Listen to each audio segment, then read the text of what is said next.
আসসালামু আলাইকুম নৌকাওয়ালা ভাই। ওয়ালাইকুম সালাম। তে ভাই এই যে আপনি তো নৌকা চালান, দেখতেছি নদীতে অনেক কচু। তো এই কচুর মধ্যে নৌকা চালাচ্ছেন, আপনার অনুভূতিটা কি? ভাই কচুর মধ্যে নৌকা চালায় তো জানমাল জীবন সবই শেষ। ভাড়া তো ভাই বাড়াবের গলি মানুষ মাইবের আসে। ভাড়া কয় টাকা করে হয়? 5 টাকা করে ভাড়া নেই ভাই। এই আপনার এপার থেকে ওই পারে যাইতে 5 টাকা? 5 টাকা। কি কোন ভাই, 5 টাকা ভাড়া আর দেশে আছে? 5 টাকা তো এখন ফকির এক মানুষ ভিক্ষা দেয়।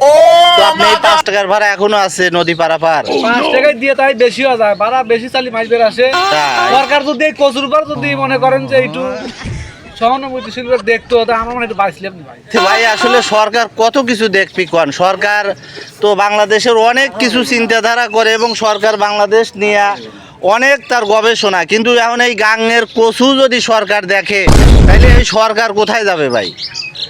সরকার দেখবো তো ভাই, দেখবো না মানে যে বাংলাদেশ।